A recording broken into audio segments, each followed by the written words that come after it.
I took off for one of my more adventurous freedom trips, this time without consulting Pierre, who had taken Justin off fishing in the St. Lawrence. I was desperate. I phoned him from the airport. "I'm off to Paris," I told him. "I want to practice my French." But she says I couldn't go on fooling myself for long. I hadn't come to Paris just to recuperate. There was more to my visit than that. I have to have a fantasy in my life. I can't long survive without one. And my fantasy was Eve's. I'd come to Paris clutching a screwed up corner of paper on which I had written down his last known address.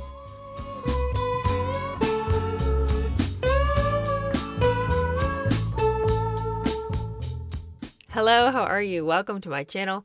My name is Cheer Denise. It's Sunday, so that means we're reading about Margaret Trudeau today. And this is our second to last episode, so we're almost done with this book. Now, because we had that little break there with Easter weekend, let me just remind you where we're at. Last time we read, Margaret was expressing her disdain for the level of security that she had. She didn't like all these people around. She felt like they were watching her, waiting for her to make a mistake. And she just didn't appreciate the scrutiny and the presence of these people. But in her list of complaints, it didn't always seem like she was genuinely upset about security, but rather she didn't like the type of person that tended to be a policeman. She didn't like heavyset people. She didn't like their uniforms visually. They just weren't her vibe, and she wasn't into it. But then she, after complaining considerably about it and then going to people who could change this for her, she asked to have a sort of personal security guy who would be there all the time, who wouldn't be changing constantly. And they found somebody who was young, had kids, somebody more her age and more of her aesthetic. And they got along just great. Then Pierre's personal security guard happened to mention to her, and sort of a strange setting. They were all together on a vacation. They're all drinking together, which didn't seem super prudent for the security guy to be drinking with them, but whatevs. And he happens to tell her, you actually don't need this much security. He didn't mean to tell it to her, but over the course of conversation, he was saying, I wish that your security was written in the Constitution so that we would know you were always protected, that there would be no way for that protection to be lifted from you. And then she's like, wait a second, what? I don't have to have all these fatzos around me? Thank God. So then she got rid of much of her security detail, and she got her driver's license, and she began to live her own life. And that was the majority of that last episode. The final part of that last episode was her describing how in the dark she was about people's mixed feelings about her and how egregious some of those feelings were towards her. And she said that early on, she'd been trying to answer all the letters herself, but it became clear that she wouldn't be able to do that. So she had gotten secretarial help. Now, I think what's frustrating about her complaint about this is that nobody could do anything to please her. First, she was upset that she was spending all day long trying to answer all these letters. Well, when they got her help, then she was frustrated because they weren't telling her what was happening in people's response to her. So she's sort of living cloaked in ignorance. Yeah, she knew that, sometimes the press would do like these pieces on her and they weren't always flattering, but she thought that the majority of the country didn't have vehement feelings against her. But then, of course, when she leaves Pierre and she has no buffer, she finds out how people really think and feel about her, and it was very unflattering. Not everybody to the last man in Canada hated her, but there was a huge swath of the population that had resentment for her and the way that she conducted herself in the role of Prime Minister's wife. Now, in this next chapter, she is going to talk about how she was unraveling. She's going to talk about a major mental breakdown that she has and how she had begun going on these freedom trips where she left Pierre and the boys to kind of do her own thing. Unfortunately, there is no bridge between her being happy with Pierre and the kids and needing to go on these freedom trips to go look for her ex-boyfriend. We never are able to fully understand. Now, we do know that she was unhappy for a long time. She will go on to say that she felt like Pierre stopped trying with her, that as soon as he got her, he stopped courting her. So she was still trying to make herself up for him and be pretty for him, and she felt like he was just slouching around, kind of being a gross old man, and that wasn't the vibe here. You can imagine how offensive this would be to her, because she didn't even like the policemen with their ugly uniforms. So for her husband to just put on his old, baggy sweatpants, and she's like all made up and like ready to be his pretty wife, she wants him to also be her counterpart in that, and for him to just be like gross. It's like, for her, that was just untenable. Okay, I think the thing is that marriage, there are highs and lows to this thing. And there can be a lull romantically when you got a bunch of babies that need you all day long, clinging to you all day long, need you all night. For her to have expected that either one of them could maintain the level of intimacy and passion prior to the kids was unrealistic. I'm also struggling to understand why somebody who knew there would be an expiration date on your husband's political career could not have withstood it for the sake of the relationship that you initially got into. Yes, I know it's going to be challenging until then, but to leave a person because that life is untenable, well, but it's going to be over. And even friends point this out to her, yet she doesn't feel for us that she ever needed to have an answer as to why she could not maintain and just, run the distance until it's time to be done with this thing. I can understand where she was. I think this idea that, because you have so much privilege in this role, and because you have a lot of pretty clothes and you get to go on a lot of fun trips, you don't get to complain about anything. I think to complain constantly and continually and need the public to understand your displeasure is a little bit unrealistic because we can't understand it.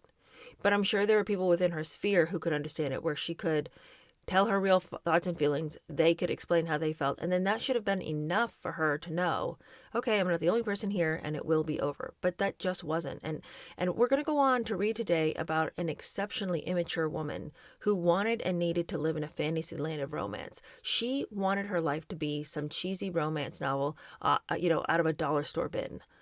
And when it wasn't, she's like, well, what the F is life about then? Pierre is frustrated with her because he's like, you have all of this stuff. You can do anything you want. Nobody's stopping you from having like a good life. You're your own worst enemy in all this. And she's like, Pierre, you just don't understand. But I'm with Pierre. Like, I don't understand.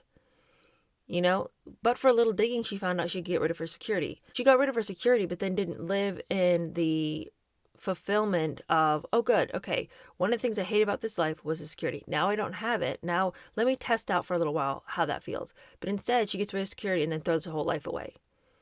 I'm like, I just feel like she's constantly complaining for the sake of unhappiness. And I do know, I'm seeing all of your comments. I know later in life she's going to be diagnosed with bipolar. So obviously she didn't know that at this time. She didn't know that there was like an actual diagnosis to why she's so unsettled. But what's interesting is that in her description of what is happening, I feel like there's a ton of gaps in what we're reading about, but in her description of her own experience, it never sounds like somebody who's so irregulated that it would be a clinical reason to be this way. It just always sounds like the bratty thrashings of a person who is unhappy and who nothing is ever good enough for. I don't feel like we're seeing these manic highs and lows. We do see lows in the sense that she is committed, but then when she describes why she felt so down and, why there was just nothing for it but to feel this down, I don't know. It just seems like I can imagine any healthy person but an immature person also expressing the same feelings. What we're going to see today is just a mirror image of so much of the entitled celebrity culture that we see today, where it's like, let me tell you about my pain. Let me tell you why life is so hard. Let me tell you why I'm a victim of all this privilege. And it's just hard for me, and I'm sure it's hard for you to totally wrap your head around this. So I'm not her doctor. I don't really know anything about what her actual diagnosis was later and what the doctor saw in her that led them to believe that. But what she's saying is what I've heard perfectly well people say, but they're just super selfish and entitled. Anyway, I'm sorry for such a long intro. That's the problem with going 2 weeks between readings. We have to remind ourselves where we're at. But this chapter is entitled The Dreams Go Sour. When, in the late spring of 1977, I was packing up my clothes to leave Pierre, I found a sheet of paper scrawled up and tucked at the back of one of my drawers. I'm so lonely, it read. I should be happy. I'm married to a man who loves me, and I have a wonderful baby, but I'm terribly unhappy. The date was November 1972. Justin was 9 months old. There's no doubt at all that for much of the time I lived with Pierre, I was deeply unhappy. There was so much that was good. The babies, the all too rare moments that Pierre and I had totally alone, the trips abroad and the holidays. But there was also a lot that was rotten. The honeymoon was over much too soon. As Pierre settled down to married life and no longer felt he had to court me, so he returned to spend more and more time at his work, leaving me alone. I waited and waited and waited all day for him to come home, devoting the last hours to putting on my makeup and my prettiest clothes so as to look beautiful for him. When he appeared, he took off his best clothes and climbed into old baggy slacks. When I told him how bored I was, he looked disgusted. How can you be bored when life is so full, when you have so many options? Most of my friends lived far from Ottawa. Those that lived near kept their distance, intimidated by Pierre's apparently aloof and unwelcoming manner. All my fond dreams of holding a salon for artists, intellectuals, and the most interesting politicians faded. The married women I knew were first embarrassed, then amazed when I pressed them to let me help them with their household chores. At least let me be useful at something, I begged, suggesting that I scrub their floors or do their dishes. From the beginning of our marriage, Pierre encouraged me to take what laughingly became known between us as my freedom trips. I wonder who was truly laughing and who was laughing with a bit of a rueful tinge, because these freedom trips sound like the death blow to their relationship. In the early days, these were usually visits back to Vancouver to see my parents, to spend time away from police protection, doing the very things I was now forbidden or impeded from doing in Ottawa. Shopping for food, doing the dishes, wandering about the garden without gardeners, and security men gawking at me.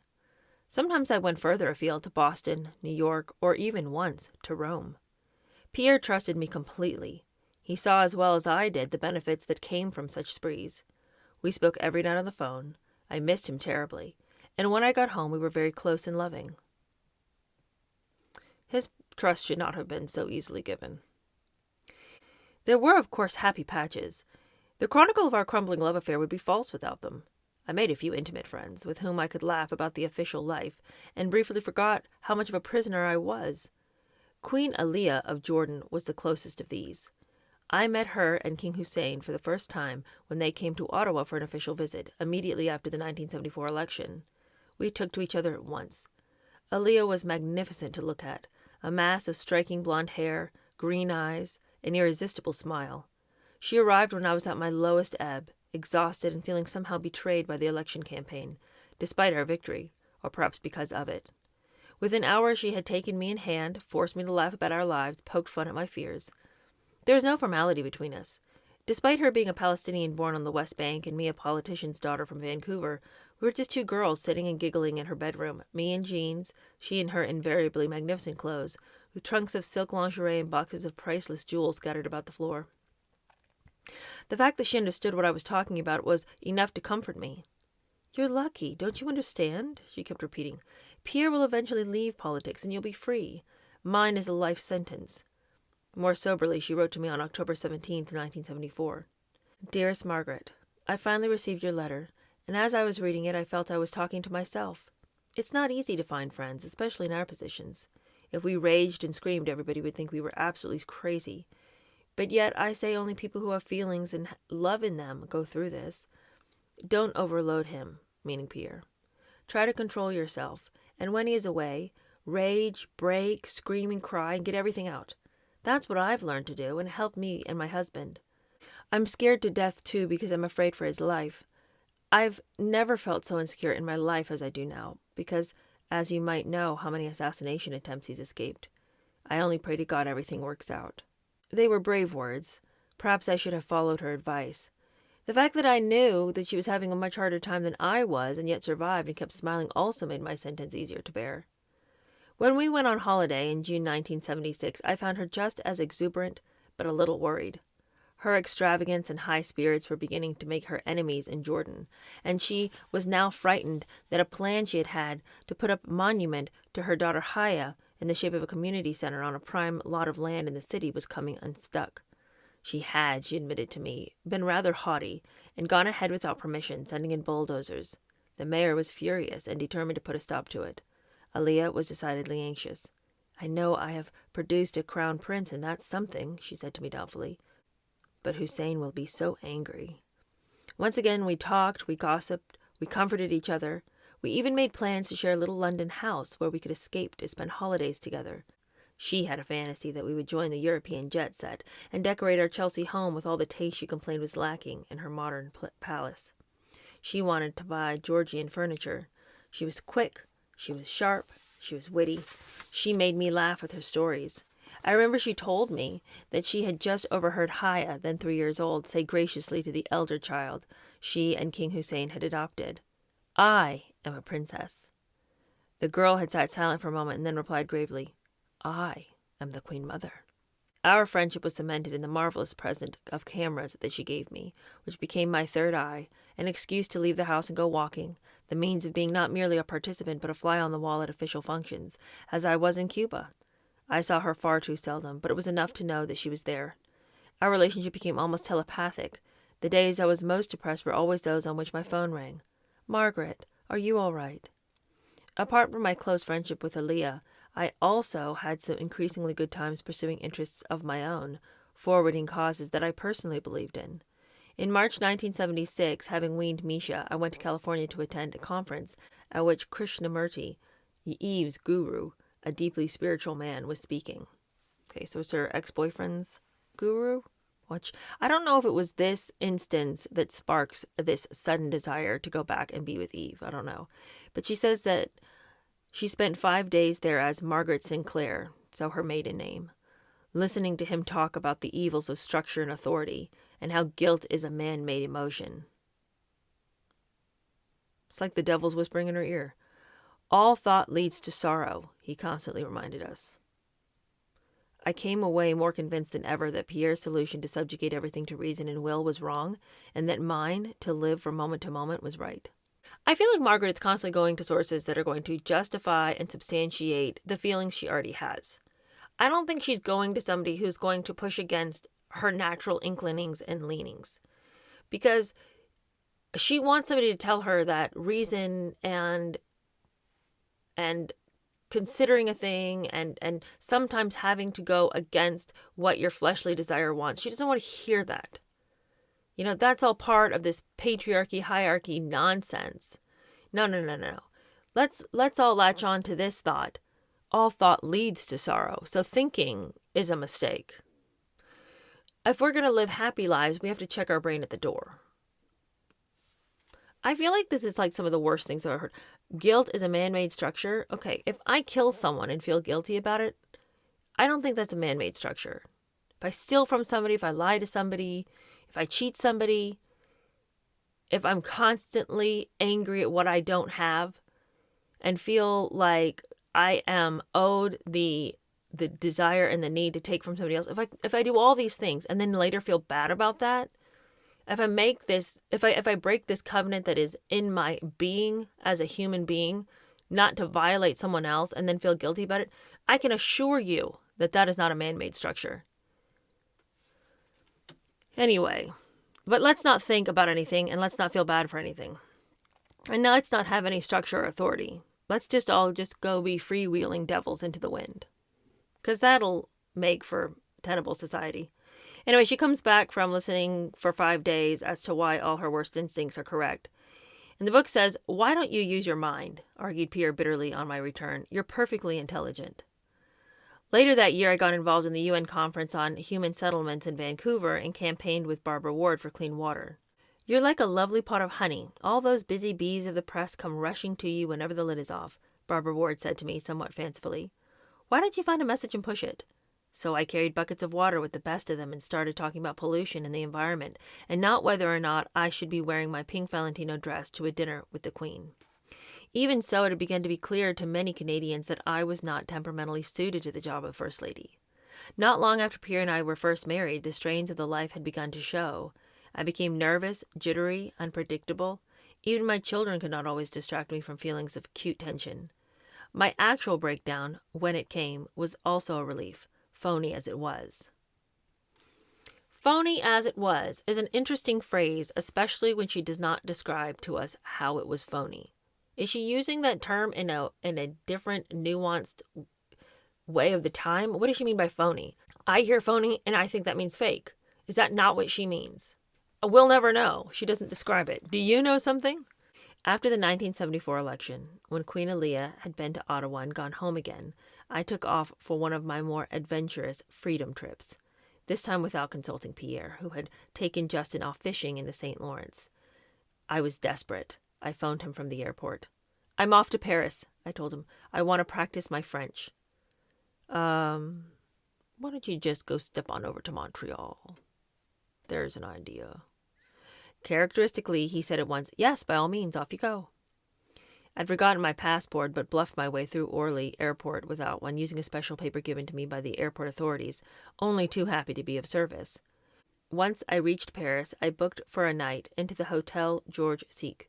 So far, so good. Next morning, my real freedom trip began. Leaving the press reporters lounging in the front hall, I sneaked out the back door with my suitcase and moved to a small hotel by Notre Dame, overlooking the Seine. I spent several happy days taking photographs, walking around the parks, eating in student cafes. Play acting is what she means. She spent many happy days play acting that she was not the Prime Minister's wife. But she says I couldn't go on fooling myself for long. I hadn't come to Paris just to recuperate. There was more to my visit than that. I have to have a fantasy in my life. I can't long survive without one. And my fantasy was Yves's. I'd come to Paris clutching a screwed-up corner of paper on which I had written down his last known address. One fine sunny morning I made my way there and, trembling with anticipation, struck the enormous copper gong that hung alongside the entrance. I heard steps, the key in the lock, the massive door swung back, and there stood a middle-aged woman with frizzy red hair. My heart sank. "I'm looking for Yves Lewis," I said hesitantly in my poor French. She looked blank. I tried again. "How long have you lived here?" "4 years." "Has anyone called Yves Lewis left a forwarding address?" "No." Slow tears of frustration started trickling down my face. I had no idea I cared so much. My frizzy-haired companion was moved almost to compassion. I walked the streets of Paris for the rest of the day, trying to put my life together again. By nightfall, I decided to move on again, but I still had no proper passport. I called on our Paris embassy and asked them to provide me with one in the name of Margaret Sinclair. The official was first embarrassed and then dubious. And when I went to collect it, I found "Wife of the Prime Minister of Canada" stamped all over the first page. I remonstrated. Reluctantly, he agreed to provide me with another. This time the passport, handed somewhat sheepishly across the counter to me, contained "Wife of a high government official." I left it at that. I hadn't the energy to go on complaining. The Entitlement. She's on a trip to find her ex-boyfriend.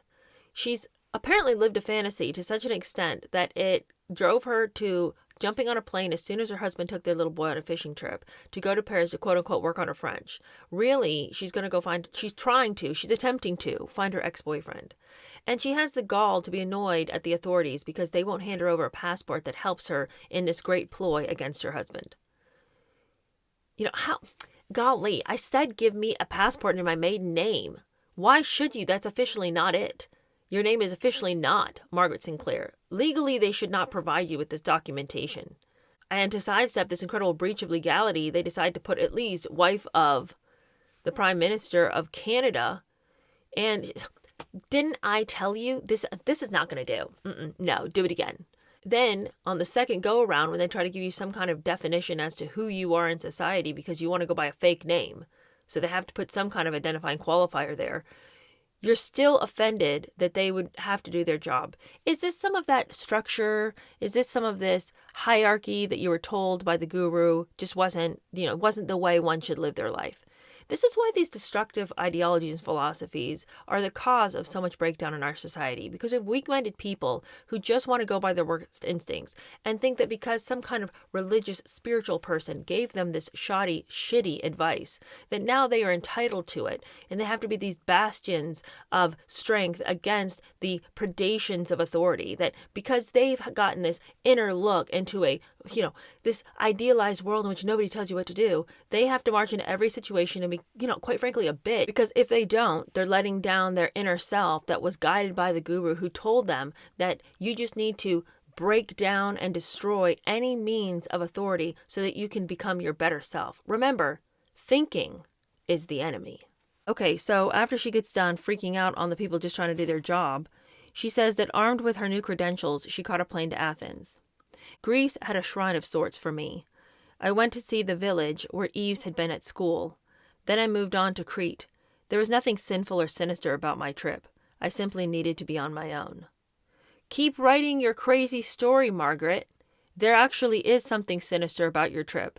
You're looking for your ex-boyfriend in Paris. When you couldn't find him, you went to go worship at the Temple of Eves in Athens, where he's not there, but he happened to go to school there. You're so caught up in this fantasy, this mental world in which he is going to be the answer, that when you can't find him, you just start traipsing across the globe to where you knew he once was. That is sinister. You just because you say, let me just write this out. It is not sinful or sinister. Good, covered that. I'm sorry, Margaret, it's wrong. She says, in Crete, I rented a car and I drove about the island. I swam, took photographs, and had only a knapsack for luggage and a blanket to sleep in. It was precisely what I wanted. I passed the days in a romantic reverie, a soothing daydream of almost adolescent romance. It was like Robert's Creek all over again. After 2 weeks, I was ready to go home. 2 weeks. 2 weeks of living in Fantasyland by herself, wandering around, thinking about her ex-boyfriend, sighing deeply into the wind, taking photographs and swimming. I know I think I've got a couple of kids at home, a husband anyway, but I just need to keep living with this idea of this lost love. I just want to keep marinating in the pain of that. I just want to keep thinking about how much I wish I'd been with somebody else. I just want to keep wondering what it would be like to have been with them. I just want to drive myself crazy. I just want to be sad. I just want to cry to sad music. I just want to be a bratty teenager. I caught a plane back to Paris, called Pierre, who had begun to worry about my mysterious disappearance, and I told him I was coming home. Fine, he said. Why don't we go to the Celebrity Pro Tennis Tournament in New York? That proved my undoing. Oh, damn it. Pierre, why did you have to take me to this event? Really? Here I was, I'd been so good for 2 weeks wandering across Europe, thinking about my ex-boyfriend and going to all his old haunts. But it's your fault, Pierre, that you took me to this Celebrity Pro tennis match, because now look where I'm at. She says that she says, I arrived home in that curiously high and edgy state that comes from being too much alone, anxious to make it all up with Pierre, yet resisting every effort on his part. The night before the tennis tournament, I fell in love. She fell in love, you guys. I hadn't looked at another man in 4 years. Remember, it's been 6 years since she's been married, so this is problematic. What happened 4 years ago? But it was sudden, and it was fantastic. He was a high-powered American, a charming Southerner whose name is of no importance. Don't worry about that. I'm just going to mention it, but don't think any further. I became like someone possessed. We danced all evening. I cried all night. When we got back to Ottawa next day, I raced up the stairs to our private refrigerator and I drank off the half bottle of vodka I found there. Pierre, who caught me at it, was appalled. Have you been unfaithful to me in Paris? Kept on asking. Have you? Have you? We passed a nightmare weekend up at Harrington Lake. Pierre never left me alone. I know you've been unfaithful. I know it. Otherwise, why be like this? Late Saturday night, exhausted, frantic, I seized a kitchen knife from the table and rushed out into the snow where I started tearing off my clothes to find a bare spot to plunge the blade in. Okay, I screamed at Pierre. Okay, I've fallen in love. The confession shocked us both into silence. You're sick, was all he said at last. If I wasn't sick then, I soon became it, frightened, lonely, and very mad. When the children ran up to kiss me, I shrank back. When the maids asked for instructions, I panicked. Pierre kept urging me to seek psychiatric help. Finally, my own will worn so thin I was happy to take anyone's advice, I checked into the Montreal General Hospital under a Dr. Boz. Wendy Portehouse drove me, the same woman who that dreadful evening so long ago had put me down about my French. We had an extraordinarily giggly, happy drive down to Montreal, a delicious lunch, lots of wine. I couldn't really believe I was mad. And then she left me. I had expected the psychiatric wing and was half curious to meet my fellow inmates. Because of the security, the need for police at that stage to guide me even inside a hospital, I was shown instead into a suite in the urology section, where aging businessmen came to have prostate operations. Yuck, gross vibes. She wanted to go to the madhouse. It reduced me to tears at once. I want to go with the others, I wailed. They arranged me to have a round-the-clock shift of private nurses. Dr. Boz explained the treatment that he had in mind for me. I want to bore you, he said. I want to make you sleep. Relax. It was all a bit like Alice in Wonderland. I feel paranoid. I feel everybody's watching me, I said to him. Everybody is watching you. That's not paranoia. That's reality. I feel hostile. I have illusions of grandeur. I think I'm somebody. You are somebody. I had come down here to get away from Pierre and think about my marriage in peace. Isn't that why she was in Europe, though, for 2 weeks? Like, if you can't get your mind to wrap around your marriage in the silence of Europe as you wander from place to place, is the madhouse the place to go? The psychiatric wing of the hospital? Like, I feel like she is constantly trying to act like what she's doing is trying to think about, who she is and what she wants. But I feel like all she really wants to do is be marinating in her own mental pain and torture. I feel like that's how she feels alive. Like, she feels like her heart pumping and her blood going when she's upset. And so I feel like to not be upset is to sacrifice what she has begun to identify as feeling alive. How many times does she choose to mentally torture herself? It's a constant and continual thing. And it's a difficult thing to discuss somebody's motivations when they have then later had the name to their condition placed on them. So we know that she's bipolar. Now we know that. And so it's hard because you can't read a book like this and say, this behavior seems so self-induced. Like it feels like she's choosing to feel bad all the time because I don't want to say that she's been given the golden ticket of mental illness because, of course, that doesn't feel like a golden ticket for her. But it means that we are now not allowed to consider or to call, to name, to question why she's doing things because, well, it's the illness, it's the sickness. But how much was the sickness and how much was her just choosing badly? Because again, as I said in the opening, I can think of plenty of people I know who have chosen equally badly and who've never and will never be diagnosed with something because they don't have anything. They just are immature and self-centered. Anyway.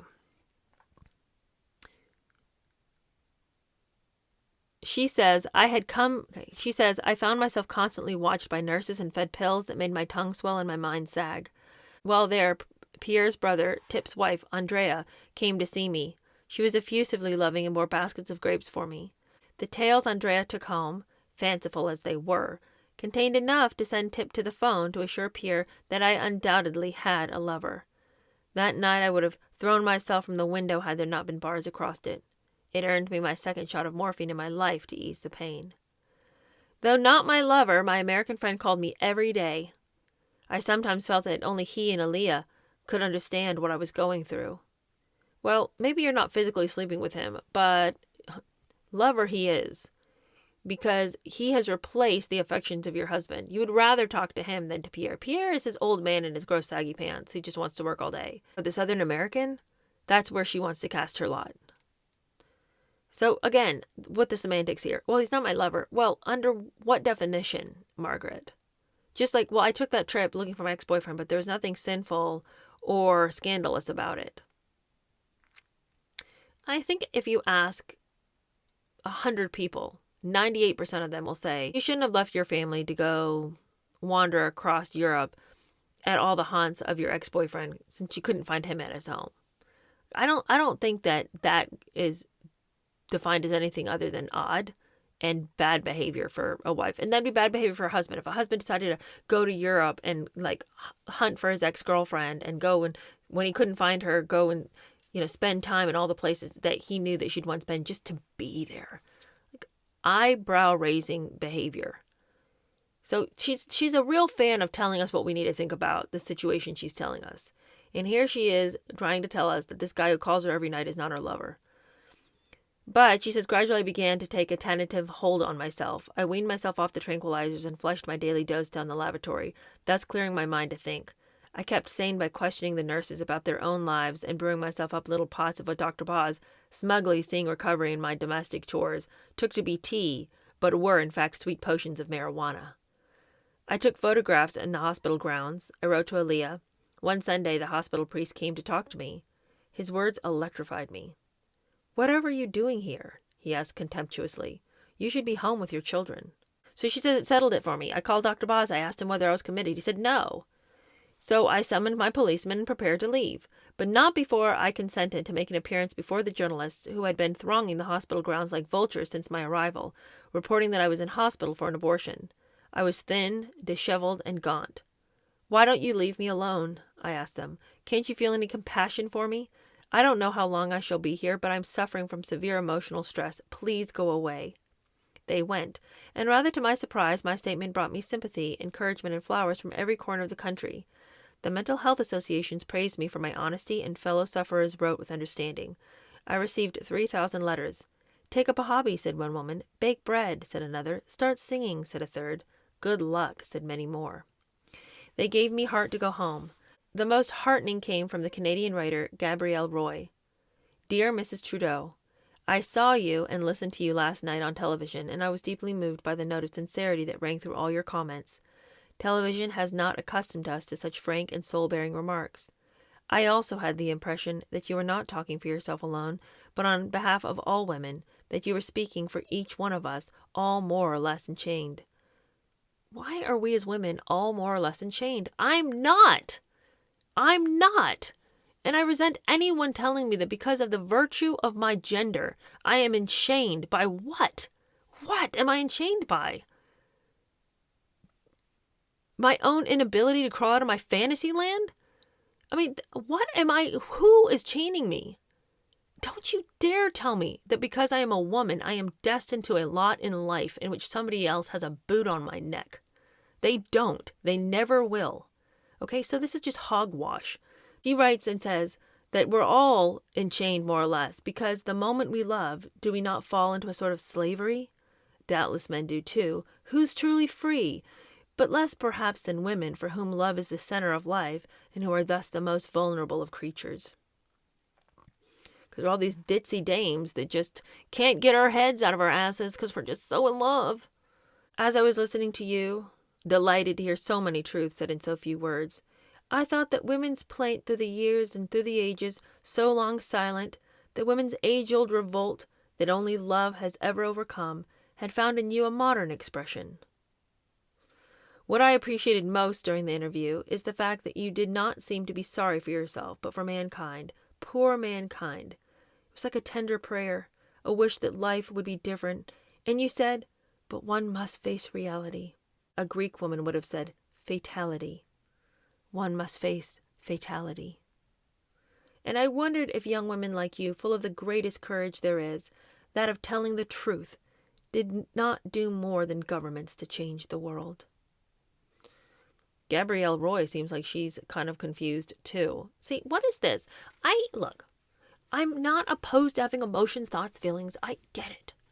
But when you know what you're enslaved to? You're enslaved to the mind that you have that loves nothing more than to be victimized. Because when you're a victim of a nebulous and undescribable, undiscernible evil, then you never have to be a better version of yourself because you cannot compel this evil force away from you. It'll always be. So your worst traits never have to be your burden because they have been imposed on you by this nebulous, shadowy victimizer. So, everything's going to be hard. You're always going to be sad. You're always going to be plaintively searching the horizon for some way to get out. But you can't because of love. Love is the thing. Love is the boot on your neck. Because you love a man, now you'll never be able to find your full potential. You guys, what a dreary outlook on life. Anyway, continuing on. She says, Pierre seemed pleased to see me after she had gotten out of the mental institution. And I was there in time to accompany him to France and Belgium for the NATO summit. It wasn't an easy trip. Pierre continued to eye me with doubt, and I took refuge, as frequently as I felt I dared, in quick puffs of marijuana. When I got back to Ottawa, the psychiatrist whom I had agreed should visit me took Pierre's side. I must get off drugs. God forbid they come at her with that kind of wild advice. Week after week I lay speechless and furious on his couch. Finally I could stand it no longer. I smoked not one but two strong joints before setting out for one of my regular appointments. No sooner was I settled on his office than I began to talk. I told him about my dreams, my childhood, my marriage. A look of profound self-satisfaction spread across his face. You see, he said at the end of our hour, you can do it, you know, without drugs. I laughed. Never went him again. But he's right. She took the drugs as to tell herself, no one's going to tell me what to do. But no one had ever stopped her from sharing her thoughts, feelings, and opinions before. She didn't need the drugs. She took the drugs to defy him and then told herself that the drugs are what gave her the ability to be honest with him. Her anger is what stood in the way of her being honest. As soon as she had rebelled, then she felt that she could be honest with him because now she had this little secret inside that she had done exactly what he told her not to do. If he had never told her to get off drugs, she never would have had any problem laying on his couch telling him every little thing that had ever happened during her whole dating life. But because he had made a stance against the drugs, now she had to rebel. She is just a wayward, teenager, emotional woman. All of us have had wayward thoughts in our life, but most of us have come to the point where it's like, you know what? I'm too mature to behave that way. I can't always be a slave to my worst instincts. At a certain point, I have to break free from that and try to find a way to be happy. If this psychiatrist can help me, I might not like the fact that he tells me I should get off drugs, but will that help me? But no, she's got to dig in, she's got to have her little secrets, and then she's got to trick him and then never see him again. And is that making her life better, though? She never is thinking, like, down the road, will this be better for me? It's just, who can I defy in the moment? That's how I'm going to feel alive, by just being rebellious and annoying. Meanwhile, on the doctor's advice, Pierre had consented to allow me to fly down to the United States for a brief clarifying meeting with my friend. Both of them agreed that it was merely an unhealthy obsession, best cleared up. Go send her into the arms of her lover? What? No. Oh, it's just an unhealthy obsession. Let's just clear that up. Let's give her an opportunity to sleep with the guy? Oh, okay, the arrangement was that I should have dinner with my friend, agree never to speak or meet again, sleep the night with friends, and fly home. It didn't quite work out that way. Imagine. When I flew home next day, I swore to myself that I would never see him again, or that if I did, I would leave Pierre. And I kept my word. My newfound popularity with the Canadian public did not last long. No sooner had they stopped praising me for my honesty about my breakdown than they began berating me for accepting Queen Aaliyah and King Hussein's lavish present of cameras. Why would they berate her for that when we just began the book by a whole long litany of all of the fancy stuff that was up in Pierre's house that had been gifted to him by friends and dignitaries? Like, they had a whole attic full of like gold boxes and all this, like all these trinkets, but worth a lot of money. And then somebody decides to give her a present and she's not supposed to accept it. Like, which is it? You're allowed to take things or you're not allowed to take things. If the Canadians didn't care about people throwing gold boxes at the Prime Minister every time he turned around, why do they care if you got some cameras? Is that her point? That they cared what she got but didn't care what Pierre got? Yet she doesn't make the point. And we're supposed to piece this all together? Don't make me put your puzzle together. What are you talking about? Anyway, she says that she was also hammered yet again when she agreed to christen a super tanker for a Hong Kong shipbuilder called YK Po, and spent 2 weeks at his expense with a party of 2 of my sisters and some friends in Japan. These were not happy times for us. Pierre, jealous and brooding, took it out on me by leaving me ever more often on my own and treating me coldly, even with hostility. When we spoke, it was almost always about the children, and even then often words of reproach. Pierre, quite rightly, said I was too harsh, too distant with them, that I wasn't pulling my weight in the home. Okay. She's having an affair with another man, talking to him constantly. Pierre now knows about it. He sent her down to America to clear things up with that guy in the weirdest move of all time, but okay. And she's shocked that he's feeling distant and cold towards her. She's like, he's always telling me I need to like be more involved with the kids. I mean, yeah, he's not totally wrong. I am kind of distant and harsh with them. But like, you know, how am I supposed to want to come home to this like super cold, judgy guy? You know, it's like, I'm just trying to sow my wild oats over here. You know, I'm just trying to get my head right. I'm just trying to figure out what this stint being a prime minister's wife has done to my soul. And I'm trying to figure out how he can expect me to want to be here when he's being so mean. Okay. She says, I reacted in the unkindest way I could. I went back to smoking marijuana more or less openly in front of him. Sometimes, if I was desperate enough, as much as 4 strong joints a day. though never before then or later did I smoke when pregnant or nursing a baby. Be natural, Pierre used to say in despair. Natural? I would reply, scathing. Is this a natural life, sitting 4 and 5 hours at a stretch listening to bores and their diplomatic chit-chat?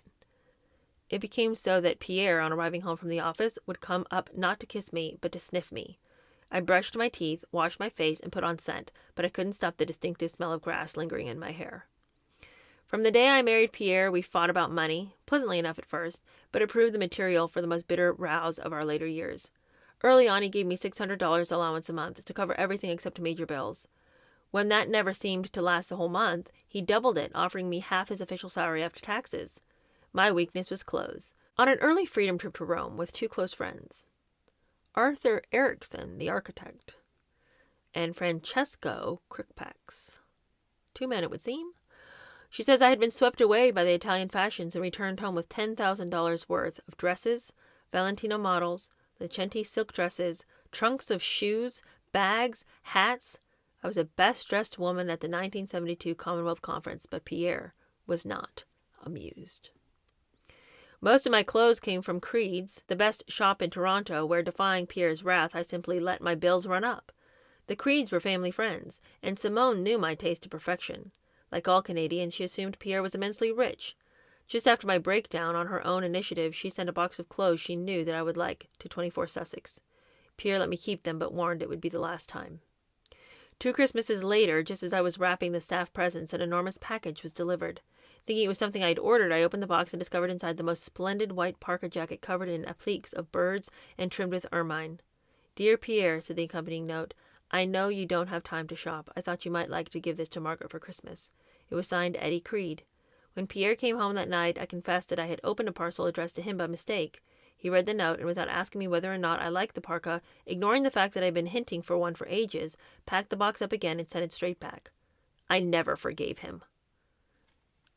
Okay, you literally have tens of thousands of dollars worth of clothes that you knew you shouldn't have bought. And when he was not into this idea of getting a parka that was way too expensive, that he couldn't afford, because that person's not sending it as just a, hey, I thought I'd send this to you to give to Margaret, but we'll bill you later type of thing. And he's like, no. I never forgave him for that. He's let you spend and spend and spend low these many years. And when he's just like, you know what? You're smoking weed all day. You're talking to your boyfriend all night. You're being mean to the kids. No to the parka. What the F is this? I never forgave him for that.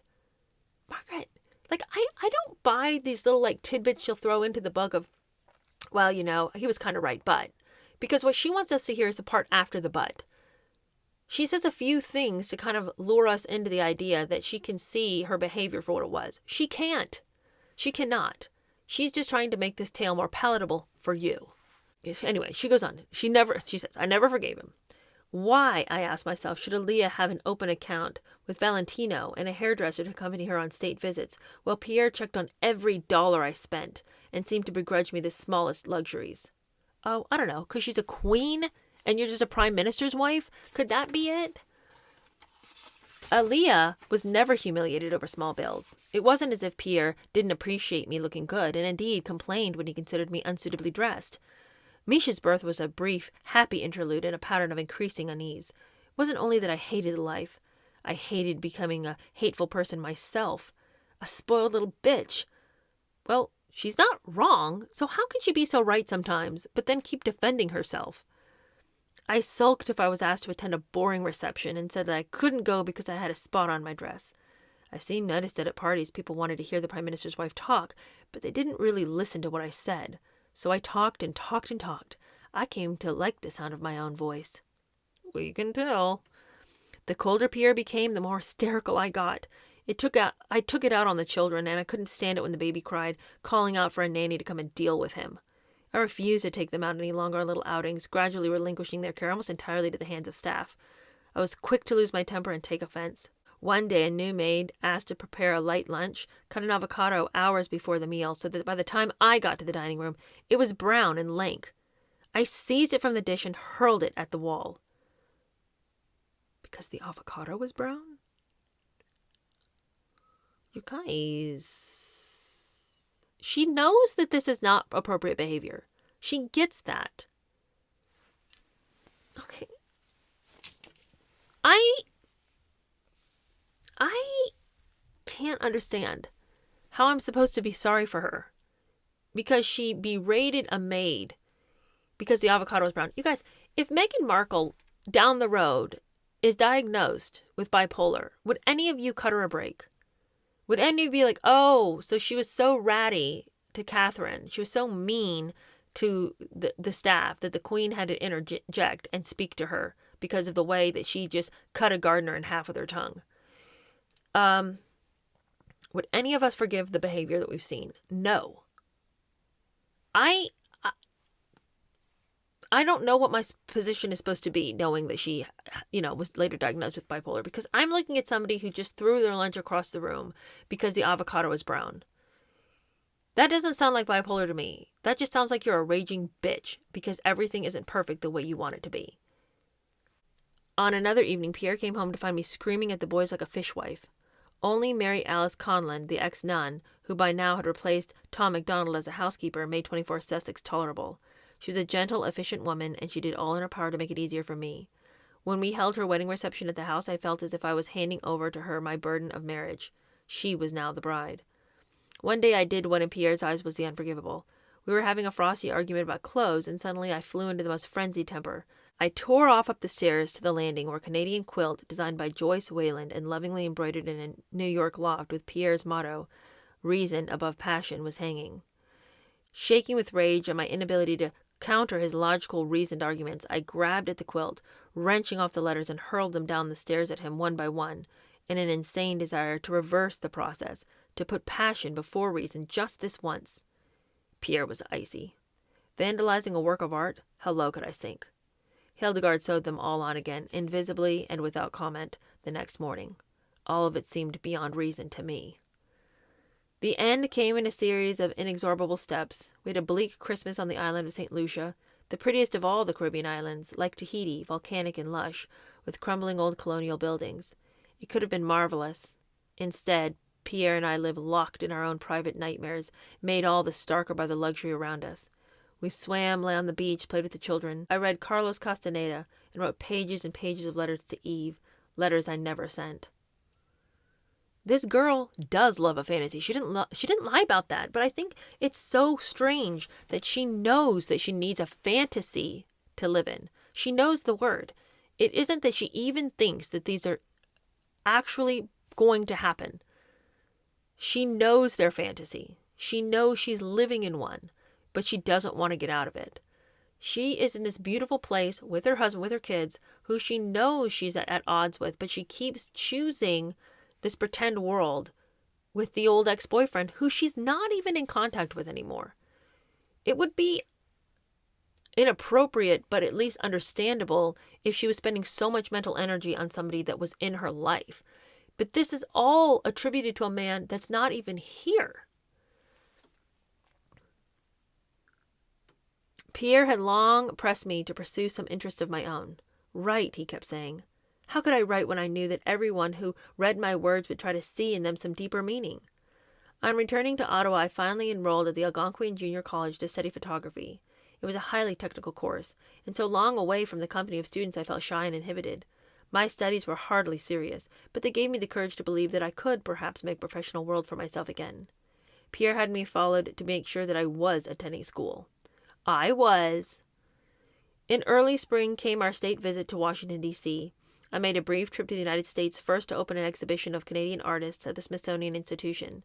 After the formal opening, the wife of our ambassador to the United States, Mrs. Gitna, came up to me and Jane Faulkner, who was with me, and said, "I've arranged for the most eligible bachelor of Washington to escort us tonight." "Oh," I replied somewhat sadly, "but we are the most ineligible women." Senator Hubert Humphrey had been placed next to me at dinner. "I know I'm not the handsomest of men," he said to me, "but will you dance?" His illness was by now well into its final stages, and everyone was surprised to see him jogging away on the dance floor in a flirtatious, even merry mood. He joked with me about going bald and talked about dying. "You aren't bitter?" I asked, moved that someone so ill could seem so cheerful. "No," he said, "I've got over all that." Within a few months, he was dead. I did see my Southerner one more time. and once more was enough. I realized that it wasn't he who had destroyed my marriage, simply that I had used him to escape my own unhappiness. I returned to Ottawa for 2 days and then turned around and entered the United States as the wife of the Canadian Prime Minister on a state visit. Our first meeting with the Carters on the White House lawn was informal and relaxed. That night for the official dinner, I put on my white pearl dress, the one I had made for the missioner's ball after my wedding, and had long considered my favorite dress. It came to 3 inches above my ankle. Unknown to me, there was a run in my sheer stockings. Next morning, there was an uproar in the newspapers. Mrs. Trudeau and her gaffes. Margaret does it again. My dress, it transpired, had been a disaster. How dare I attend a White House banquet in a dress that didn't reach the ground, and in torn stockings? Mrs. Carter, to whom I apologized, saying I had never meant to show disrespect, was even more horrified than I was at the public reaction. I felt somehow older, more experienced in these matters, when she said to me very seriously that henceforth she would allow no description of the clothes that women guests wore to the White House to be issued to the press. I told her mournfully that it was me, not my dress, that they were after. Poor little Margaret.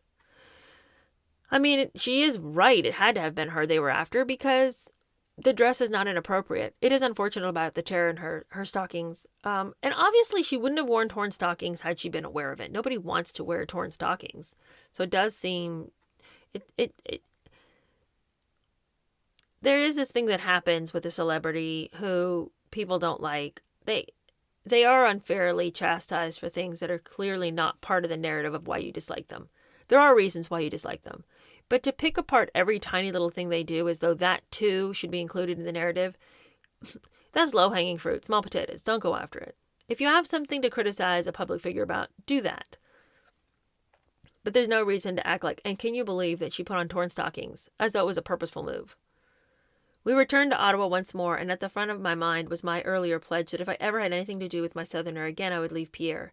I might never have kept that pledge to myself and left Pierre if it hadn't been for the news that awaited me. A few days after our return, moody, undecided, and fretful, I went to a cocktail party held by an old friend of mine in honor of Premier Bennett of British Columbia. I was talking to a group of journalists when a man I knew slightly came up to me. "Hello, Margaret. Have you heard the news? Hussein's wife, Aaliyah, has just been killed in a helicopter crash." He could have had no clue what his words meant to me. I started shaking. Tears poured down my face. A friend drove me back to Pierre. Later we discovered that Aaliyah had been killed on the return flight from visiting a man in the south of Jordan, who had written to her complaining that he was not receiving proper treatment at the local hospital. She'd flown off with Colonel Zaza, King Hussein's closest aide, to pay him a visit. They crashed in a sudden rainstorm. It was all too much for me. It made a mockery of all our conversations the way Aaliyah had kept me on insisting that everything would turn out well for both of us. Pierre and I discussed our future calmly, with none of the aggravation of the previous months. We both agreed that nothing should happen precipitously. I would leave for a 90-day trial separation, and we would take it from there. I am really sorry for her about the death of her friend, and what a horrible way to find out that your dearest friend had been killed in a helicopter crash. But it is interesting that that is the thing that kind of pushed her over the edge. But I suppose interesting, but her dalliances with men, her fantasy land, wouldn't have pushed her over the edge, because she had learned to believe that both of those two things were tenable, her marriage and her fantasy land. And I think that her marriage is what made her fantasy land fun for her, because the fantasy land created pain, which made her feel alive. If she was married and could pursue her fantasy without the opposition of the marriage, the fantasy would no longer be fun. I think it would have to be something like the sudden death of a dear friend that had no pleasure in the pain. It had to be something that was fully painful in it, and there was nothing that she was wallowing or enjoying about that pain to make her get up and move. I think it was probably the best for Pierre too, because he had become the victimizer in all of her mental narratives. He was the reason she was unhappy. There would have been nothing he could have done to make her happy, because she needs him to be the villain in order to electrify her fantasies. So I just don't see how he could have ever recovered from this role that she needed him to play.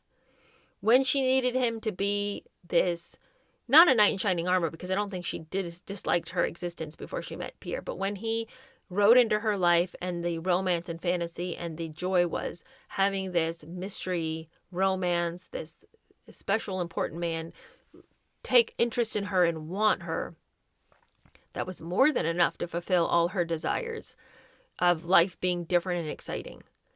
But then, of course, when things settled into their norm and now just life with him was a normal existence, that was hardly going to cut it. So then he had to be the villain so that she could still find this streak of romance, a streak of sort of adolescent angst that I think she had begun to identify with feeling alive. So I've known people like that who stay in bad relationships, and they need to get out of it. Dating people for years and years and years, and the person's like treating them terribly, and they keep wondering, am I going to get engaged? And it's like, I think you like the breaking up and the getting back together again so much that if you get rid of this person and actually have a stable relationship, the consistency of that seems boring. And I think that Margaret felt that a consistent life was a boring life, and she needed the drama. So anyway, this was a really strange read, and it is hard to read a book after a book where the person wrote not having been diagnosed with anything, explaining everything as they saw it, and then later being able to look back and be like, well, but I have bipolar. That's kind of the reason for my fits of rage or, my highs and lows. But how much of this was the bipolar and how much of it was just her being fitful and bratty, which she even says she was. So it's hard to know. Anyway, thank you guys so much for hanging out with me today. I know that was a really long read, but next week will be our last chapter and then we'll be done. And I don't know what I'm going to do to fill our Sundays, but we'll think of something. All right. Thanks so much for hanging out. See you later. Bye.